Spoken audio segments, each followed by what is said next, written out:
દર્શક મિત્રો, ગુજરાત બ્રિગેડના સાથીદારો, યુવાઓ, વિદ્યાર્થીઓ અને વાલીઓ, આખો જ વિડીયો શિક્ષણ ક્ષેત્રને લગતી બાબત છે.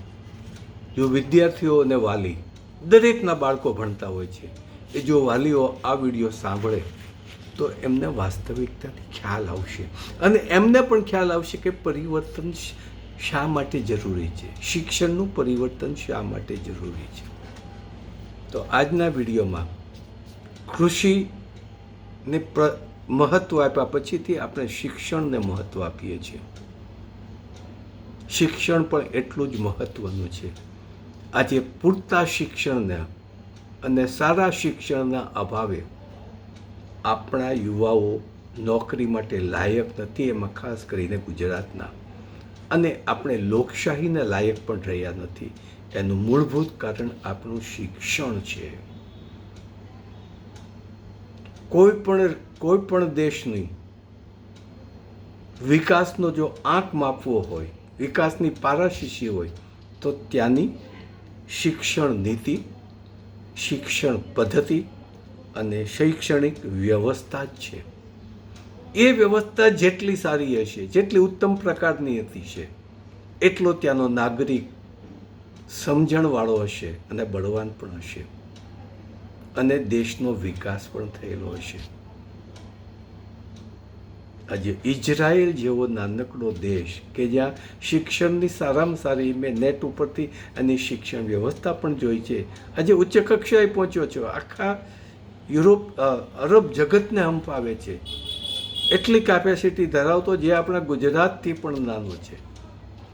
તો આપણે ગુજરાતમાં શિક્ષણ નીતિ, શિક્ષણ પદ્ધતિ અને શિક્ષણ વ્યવસ્થામાં પરિવર્તન લાવી અને ભારતનું સર્વશ્રેષ્ઠ રાજ્ય તરીકે સ્થાપવું છે. એટલું જ નહીં, પણ જે આપણે ચર્ચા કરીશું એ શિક્ષણ નીતિ સ્વીકારીશું તો ગુજરાતનો વિદ્યાર્થી કોઈ પણ દેશમાં ભણવા નહીં જાય, પણ પરદેશનો વિદ્યાર્થી ગુજરાતમાં ભણવા આવશે અને હુંડિયામ પણ આપશે.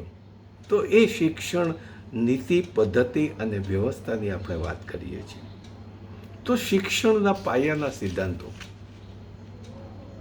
આ બધું તૈયાર કર્યું છે કારણ કે 31 વર્ષ સુધી કોલેજમાં પ્રોફેસર અને પ્રિન્સિપલ તરીકે રહી ચૂક્યો છે, શિક્ષણમાં સંકળાયેલો હતો અને આ વર્ષો દરમિયાન ગામડાની સ્કૂલોના બાળકો કે જેથી માંડીની બીજી અપર લેવલ સુધીના બાળકોને શિક્ષણ પદ્ધતિનો એક સંકળાઈને પણ એની શિક્ષણ પદ્ધતિ વિચારી છે. અને નિવૃત્ત થયા પછી કોમર્સનો માણસ હતો, પણ અંગ્રેજીની learning and teaching method Gujarati દ્વારા અંગ્રેજી શીખવી શકાય એવી એક ડેવલપ કરી હતી. અને કદાચ પ્રાઉડ નથી લેતો, પણ જો એ ટેક્સ્ટ બુકને એક પ્રચાર થયો હોત, પ્રચલિત થઈ હોય, તો one of the world best એ પુસ્તક ગણાય. કમનસીબે એ પુસ્તકનું પ્રિન્ટિંગ મેં બંધ કરી દીધું છે અને અંગ્રેજીના સેમિનારો પણ બંધ કરી દીધા છે. અને એનું કારણ આપણી રાજ્ય વ્યવસ્થા છે, આપણી સરકાર છે. તો શિક્ષણની વાત કરીએ, પાયાના સિદ્ધાંતો ક્યાં હોવા જોઈએ. તો આપણે એક વસ્તુ સ્પષ્ટ છે આપણી પાસે કે 5 થી 12 વર્ષના બાળકોનું આપણી શિક્ષણ પદ્ધતિએ બચપણ જૂટવી લીધું છે. અમે નાના હતા તે ભણતા બચપણ ગામડાઓમાં સારી રીતે માણ્યું છે. એક થેલીમાં ફ્લેટ હોય, 2-3 નાનકડા પુસ્તકો હોય અને ફંગોળતા સ્કૂલમાં જતા. એની કરતાં પણ અત્યારની શિક્ષણ વ્યવસ્થા ખરાબ થઈ ગઈ છે. તો બચપણ આ શિક્ષણ વ્યવસ્થાએ છીનવી લીધું છે અને એમાં શિક્ષણનું ખાનગીકરણ થયા પછીથી બાળકને પરાણે મમ્મીઓ ઉઠાડે છે, જ્યાં ટ્યુશનમાં સમય થઈ ગયો છે, સ્કૂલનો સમય થઈ ગયો છે, અને કડકડતી ઠંડીમાં પ્રાથમિક સ્કૂલના બાળકોને સ્કૂલે જવું પડે છે. વાગે હું કે તમે 6:30 બહાર ન નીકળી શકીએ એવી ઠંડીમાં નાના બાળકોને સ્કૂલે મોકલાય છે. એ આપણી ગુજરાતની કમનસીબી છે, આપણા વાલીઓની કમનસીબી છે. અને મમ્મીઓને અથવા તો પપ્પાઓને સ્કૂલ સુધી સ્કૂટરમાં લઈને મૂકવા જવા પડે છે, તેડવા પડે છે, અથવા તો રિક્ષાઓની અંદર બકરાની જેમ પૂરે છે આ લોકો અને સ્કૂલે પહોંચાડે છે. સલામતી નથી. વેનમાં પણ આ પરિસ્થિતિ છે.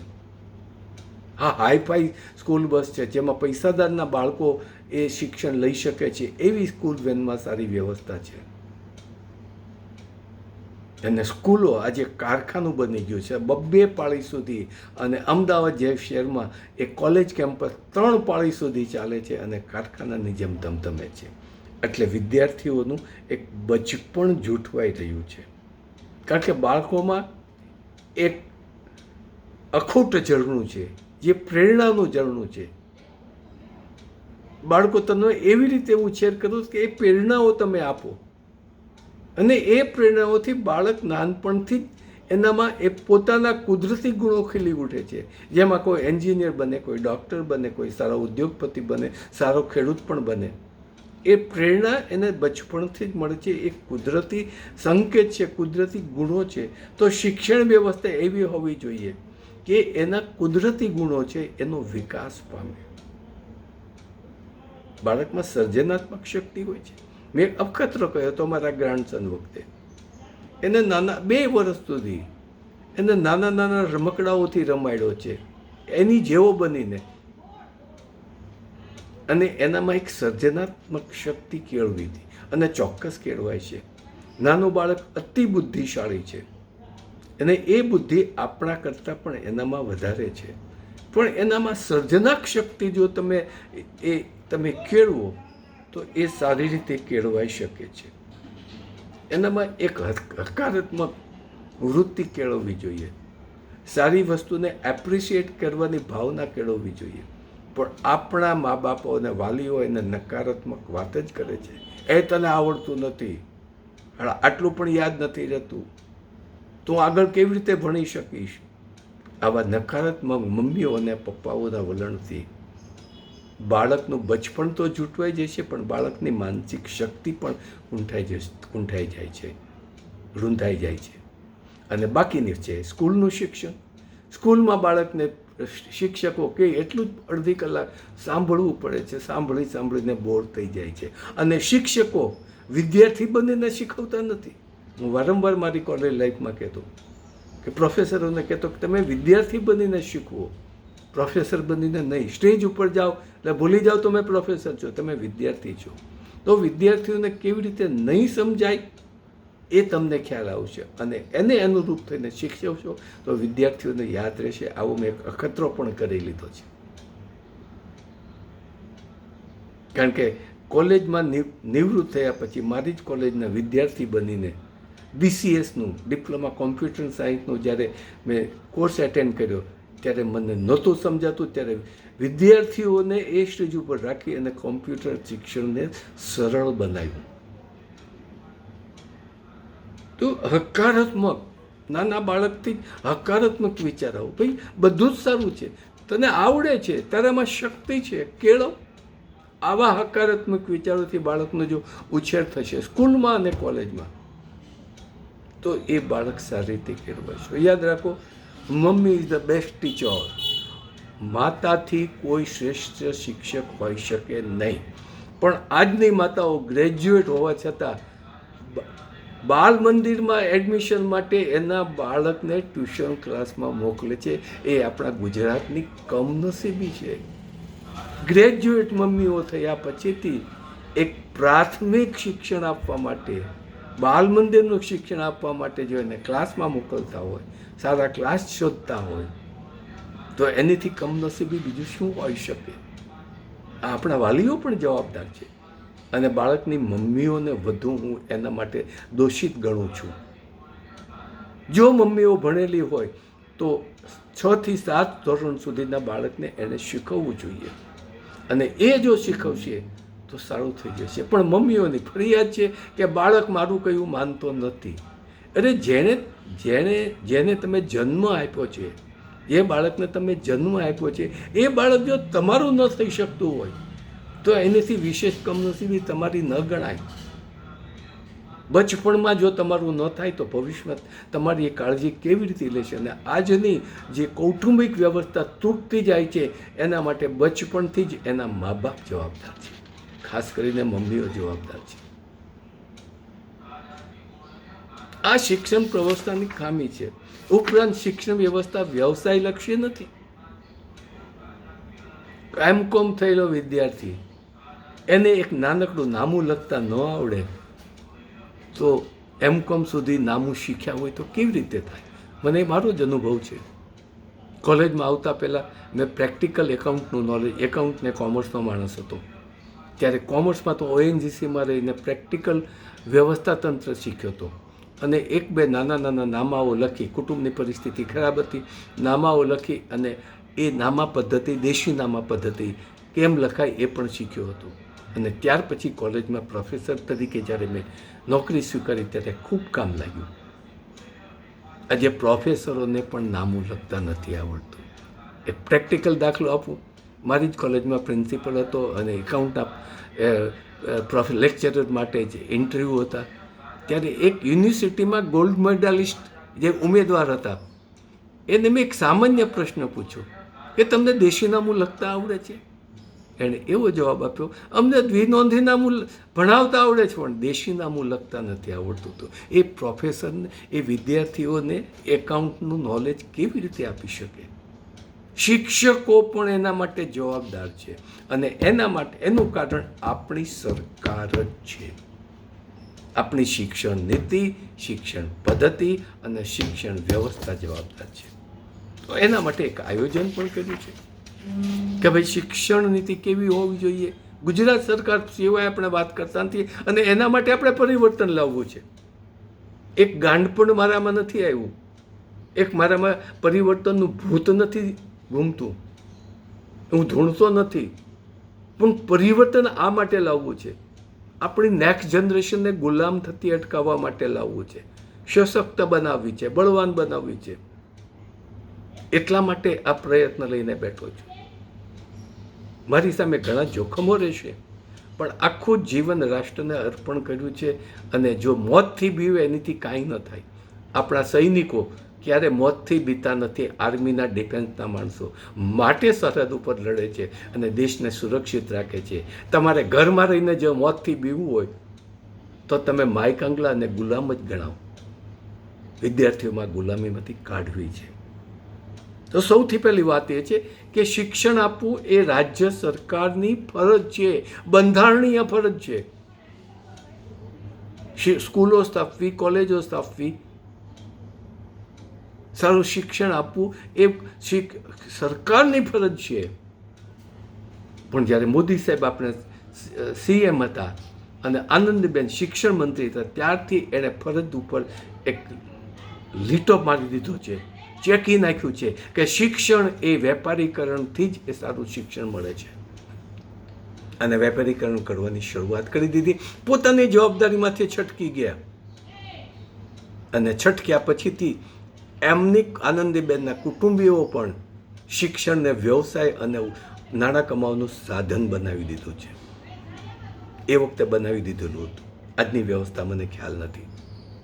તો શિક્ષણનું વેપારીકરણ બંધ કરવું જોઈએ. સૌથી પહેલી વાત એ છે તમામ ખાનગી શૈક્ષણિક સંસ્થાઓ, ટ્રસ્ટ દ્વારા ચાલતી તમામ સંસ્થાઓ બંધ કરવી જોઈએ અને તમામ શિક્ષણ સરકાર હસ્તક હોવું જોઈએ. અને અમે એમાં ભણ્યા છીએ અને ભણ્યા પછી અમારી સાથે ભણનારા ઘણા ખરા પરદેશમાં જઈને સારું કમાય છે. તો જૂની શિક્ષણ વ્યવસ્થા હતી એ ખોટી નહોતી. એટલે ખાનગીકરણ ન હોય. સરકારી સ્કૂલો અને સરકારી કોલેજો ખોટી નથી. અને આજની તારીખમાં ઘણીવાર સારી સરકારી સ્કૂલોમાં સારું શિક્ષણ અપાય છે જે વેપારીકરણવાળી સ્કૂલોમાં અપાતી નથી. એ માત્ર કારખાનું સમજીને બેઠા છે. ટકાવારીનું ભૂત વિદ્યાર્થીઓના મગજમાં કાઢી નાખવું પડશે. જ્યાં સુધી ટકાવારીનું ભૂત વિદ્યાર્થીઓના મગજમાં ભમશે ત્યાં સુધી વિદ્યાર્થીઓનો માનસિક વિકાસ થશે નહીં. એની આવડતને આધારે. અને આ ફોરેન યુનિવર્સિટી કરે છે.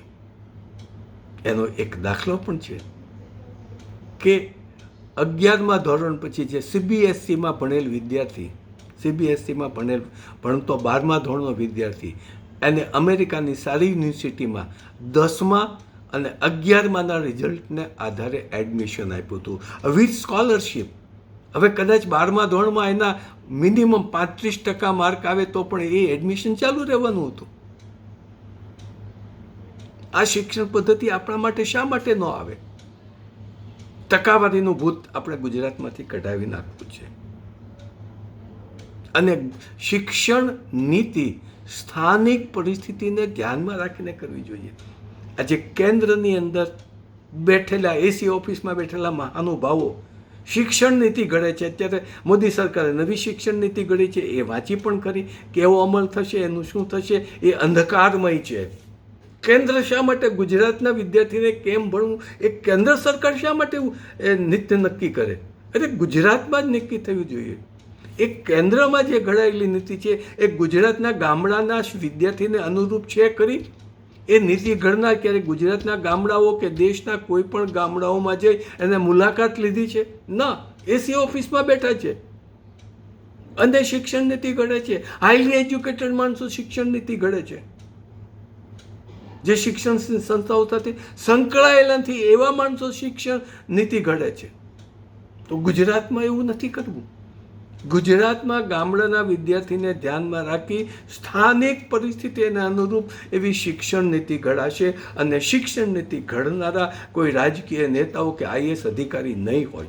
આજે શિક્ષણનો વ્યવસ્થા 12માનું બોર્ડ હોય કે 10માનું બોર્ડ હોય, આઈએસ અધિકારીઓ પાસે છે. આઈએસ અધિકારીઓ પાસે એ શિક્ષણ વ્યવસ્થાની એની પાસે ગટ્સ પણ નથી, આવડત પણ નથી. મારો મિત્ર એક આઈએસ અધિકારી હતો અને એ 12મા ધોરણનો બોર્ડનો ચેરમેન હતો. શું એની પાસે શિક્ષણ નીતિની સંપૂર્ણ ખ્યાલ હતો? ના, વહીવટી ખ્યાલ હતો. એણે શિક્ષણ નીતિને બદલે શિક્ષણનો વહીવટ જ કર્યો છે. તો શિક્ષણ નીતિ સ્થાનિક પરિસ્થિતિને અનુરૂપ હોવી જોઈએ. પછી શિક્ષણ નીતિમાં શારીરિક એનસીસી પહેલેથી જ એનસીસી હોવી જોઈએ. 5 કે 6 ધોરણમાં વિદ્યાર્થી હોય ત્યારે પહેલાં સ્કાઉટ હતો, સ્કાઉટ પછી એનસીસી આવી અને કોલેજમાં એનસીસી. તો વિદ્યાર્થીની શરૂઆતથી એને ડિફેન્સનું પ્રાથમિક શિક્ષણ મળવું જોઈએ, સ્વરક્ષણનું શિક્ષણ મળવું જોઈએ. અને બહેનોને જો સ્વરક્ષણનું શિક્ષણ મળશે તો રાત્રે અડધી રાતે જતાં પણ ખચકાશે નહીં, કારણ કે પોતાનું સ્વરક્ષણ કરી શકે એવી કેપેબલ હશે. અને પ્રજાને માયકાંગલી, આપણા વિદ્યાર્થીઓને માયકાંગલી કરતી શિક્ષણ નથી કે સ્કૂલમાં જાય પૂરાયેલો રહે. સ્કૂલો આજે એની પાસે ગ્રાઉન્ડ પણ નથી, રમતગમતના મેદાનો નથી. એવી સ્કૂલો મોટા ભાગના રાજકીય નેતાઓ પાસે છે અને શિક્ષણ સંસ્થાઓ ચલાવે છે. જે એક સ્કૂલોને માન્યતા આપવાનું, કોલેજોને માન્યતા આપવાનું એક ક્રાઇટેરિયા છે કે એની પાસે રમતગમતનું મેદાન હોવું જોઈએ. હવે શિક્ષણ પીટી ટીચરને પણ એપોઇન્ટમેન્ટ આપતા બંધ કરી દીધા છે. તો બાળકોમાં શારીરિક ખડતલ પણ કેવી રીતે આવશે? તમને યાદ છે કે એક પીટી અમારો પીટી નો આવતો, એ આજે ખાનગી સ્કૂલોમાં બંધ થઈ ગયું છે મિત્રો. તો એનસીસીની તાલીમ ફરજિયાત હોવી જોઈએ. બીજું, આપણી પરીક્ષાઓ પદ્ધતિ ગોખણિયા જ્ઞાનવાળું શિક્ષણ પણ ગોખણિયા જ્ઞાનવાળું છે, ટકાવારીવાળું છે. તો એની પરીક્ષા પદ્ધતિ પણ આવી હોય. પેપરો ફૂટે છે, કોલેજના પેપરો ફૂટે છે, સેકન્ડરી બોર્ડના પેપરો ફૂટે છે, સરકાર કાયદાઓ કરે છે, અમલ ઝીરો. કારણ કે પેપર ફોડના રાજકીય શાસકો સાથે સંકળાયેલા હોય છે. માટે અને ગુજરાતમાં સાબિત થઈ ચૂક્યું છે એ ગુજરાતના શાસકો પણ ના પાડી શકે એમ નથી. એના છેલ્લા છેડે ગાંધીનગર અડતા હોય છે અને એને કાંઈ થતું નથી. તો પરીક્ષા પદ્ધતિ એવું, અમેરિકાનો વિદ્યાર્થી ગમે ત્યારે 3 વર્ષનો કોર્સ હોય તો 2 વર્ષમાં પૂરો કરી શકે છે, 2 વર્ષમાં ગ્રેજ્યુએટ બની શકે છે. તો આપણે તે શા માટે ન થતો? ઇન્ટેલિજન્ટ વિદ્યાર્થી છે, જેનામાં આવડત છે, એટલે 3 વર્ષ કરવાની જરૂર નથી, 2 વર્ષમાં પોતે ગ્રેજ્યુએટ થઈ શકે. અને ઓનલાઈન શિક્ષણ પદ્ધતિ, કારણ કે નાનપણથી જ વિદ્યાર્થીને કોમ્પ્યુટર શીખવવાનું છે, એમાં માસ્ટર બનાવવાનો છે, તો ઓનલાઈન આજે મને ઈચ્છા થાય કે મારે 12મા ધોરણની વહેલી પરીક્ષા આપવી છે તો ઓનલાઈન હું માગણી કરી અને પરીક્ષા આપી શકું, એવી વ્યવસ્થા આપણે સ્થાપવી છે. એ વ્યવસ્થા હોવી જોઈએ. બિલ્ડિંગ તો ખરું, આજે ગામડાઓના સ્કૂલના ભંગાર બિલ્ડિંગો પડ્યા છે, જર્જરિત થયેલા મકાનો છે. એવું શા માટે? સરકાર ત્યાં ધ્યાન નથી આપવું, ત્યાં પૈસા નથી ખર્ચવા. તો આ શિક્ષણ નીતિ આપણે હોવી જોઈએ. બીજી એક બહુ અગત્યની વસ્તુ છે, આપણા ગુજરાતના વિદ્યાર્થીઓમાં 2 મિનિટ વિડીયો વધુ થશે કે જનરલ નોલેજ નથી. જનરલ નોલેજનો અભાવ છે. માત્ર ગોખણિયા જ્ઞાનથી 80%, 85%, 90%, 98% માર્ક લાવે છે. એને જનરલ નોલેજનો પ્રશ્ન પૂછો તો કાંઈ નહીં આવડે. પ્રોફેસરોને નથી આવડતો, શિક્ષકોને પણ ખ્યાલ નથી. તો ફ્રોમ ધ વેરી બિગિનિંગ કે જેથી દરરોજ 1 કલાક જનરલ નોલેજનો પીરિયડ હોવો જોઈએ. એમાં વિદ્યાર્થી બોલતો પણ થાય, વિદ્યાર્થી પોતાના વિચારો વ્યક્ત કરતો પણ થાય, અને બોલવાનું પણ એનો કોન્ફિડન્સ આવે, પોતાના વિચારો વ્યક્ત કરવાનો પણ એને કોન્ફિડન્સ હોવો જોઈએ. અને પ્રશ્નો ઊભા કરી અને શિક્ષકોને પણ મૂંઝવી શકે એવી પરિસ્થિતિ ઊભી થવી જોઈએ. અને આંતરરાષ્ટ્રીય ક્ષેત્રનું જનરલ નોલેજ હોવું જોઈએ. પોતાના શરીર વિજ્ઞાન પણનું નોલેજ હોવું જોઈએ. સાયન્સની બ્રાન્ચોનું પણ જનરલ નોલેજ હોવું જોઈએ. 12 વર્ષ સુધીમાં દરરોજ 1 કલાક જનરલ નોલેજનો પીરિયડ હોય અને એના માટે વ્યવસ્થિત કોર્સ ઊભો કર્યો હોય તો એ બાળક વિશ્વમાં ક્યાંય પાછો ન પડે. અને આવી એક સારી શિક્ષણ વ્યવસ્થા ભારતમાં શ્રી અરવિંદની, પોંડિચેરીમાં શ્રી અરવિંદની શિક્ષણ વ્યવસ્થા છે. ત્યાં પરીક્ષાઓ નથી લેવાતી, છતાં 12માનું સર્ટિફિકેટ આવે કે 12 ધોરણ સુધી ભણ્યો છે એટલે કોઈ પણ આંતરરાષ્ટ્રીય કોલેજમાં, આંતરરાષ્ટ્રીય ક્ષેત્રે કોલેજમાં એને એડમિશન અપાય છે. ગ્રેજ્યુએટ થયા પછી એને 3 વર્ષનો ગ્રેજ્યુએશનનો કોર્સ પૂરો કર્યો છે, પરીક્ષાઓ નહીં, છતાં આંતરરાષ્ટ્રીય ક્ષેત્રે એ કોમ્પિટન્ટ ગ્રેજ્યુએટ ગણાય છે. અને પોસ્ટ ગ્રેજ્યુએશનમાં એડમિશન તો ઠીક, પણ નોકરીમાં એને પહેલો લેવાય છે. આ આપણી પાસે સાબિતી પણ છે. તો આપણે ગુજરાતમાં એવી વ્યવસ્થા સ્થાપવી છે. અને ભાર વગરની ભણતર વ્યવસ્થા, એ વ્યવસ્થા કરવી છે. ગોખણિયું જ્ઞાન નહીં, બિનજરૂરી વિષયો કાઢી નાખશો. દાખલા તરીકે 10મા ધોરણનું મેથેમેટિક્સ છે, એ કોઈ જગ્યાએ વિદ્યાર્થીને કામ આવતું નથી. આ એક સર્વે આંતરરાષ્ટ્રીય ક્ષેત્રે પણ મેં સર્વે કર્યો છે. અહીંથી ગયેલા વિદ્યાર્થીઓ એન્જિનિયરિંગમાં ગયા હોય, મેડિકલમાં ગયા હોય, કોમર્સમાં ગયા હોય, એને પૂછું છું કે તમને 10મા ધોરણનું મેથેમેટિક્સ છે મોટામાં મોટું થોતું છે, કામ લાગે છે? તો કે ના, કાંઈ કામ નથી લાગતું. એની પાછળ આપણું 10માનું બોર્ડ અઘરામાં અઘરો સબ્જેક્ટ બનાવી અને વિદ્યાર્થીઓને આખું વર્ષ ગોખાવે છે. એના માટે બોર્ડ પણ જવાબદાર છે, શાસકો પણ જવાબદાર. શિક્ષણ મંત્રીને શિક્ષણની ખબર નથી એવા ગુજરાતમાં શિક્ષણ મંત્રીઓ આવે છે. 5 ધોરણે ભણેલા વ્યક્તિ ગુજરાતમાં શિક્ષણ મંત્રી બની ચૂક્યા છે શાસકોની મહેરબાનીથી. આ ભાજપ સરકારનો શિક્ષણનો નમૂનો છે. અને હવે રાષ્ટ્રીય શિક્ષણ નીતિ ઘડી વાંચી એમાં ગુજરાતનો ગામડાનો વિદ્યાર્થી સેટ થઈ શકે નહીં. શા માટે અપનાવવી જોઈએ? ગુજરાત પોતે પોતાની શિક્ષણ નીતિ ઘડી શકે એવી બંધારણીય જોગવાઈ પણ છે. અને તમામ ફેકલ્ટીઓમાં આંતરરાષ્ટ્રીય કક્ષાના અભ્યાસક્રમો દાખલ કરવા જોઈએ. અને ફેકલ્ટીનું વિભાગીકરણ 10મા ધોરણથી થાય. ઘણી વાર હમણાં 2 દિવસ પહેલાં જ એક ડૉક્ટર સાથે વાત કરી કે તમારા ડેન્ટલનું કોર્સ છે એ 4.5 વર્ષના બદલે 3 વર્ષમાં પૂરો થઈ શકે. ફિઝિયોથેરાપિસ્ટના 4.5 વર્ષ બગડે છે, એનો કોર્સ 3 વર્ષમાં થઈ શકે. એના શિક્ષણનું વિભાગીકરણ કરીએ તે થઈ શકે. આવી આપણે વાત કાલના વિડીયોમાં કરીશું. આજે 25 મિનિટ થઈ ગઈ છે. મિત્રો, વિદ્યાર્થીઓ અને વાલીઓ જો આ વિડીયો સાંભળશે અને આવતીકાલનો વિડીયો સાંભળશે તો ખરેખર શિક્ષણ નીતિનો પરિવર્તન એના મગજમાં આવી જશે. ગોખણિયા જ્ઞાનનું ભૂત જતું રહેશે અને બાળકને ગુલામ બનાવવું નથી એવો મક્કમ નિર્ણય કરશે. આભાર. જય હિન્દ, જય ગુજરાત, સ્વાવલંબી ગુજરાત.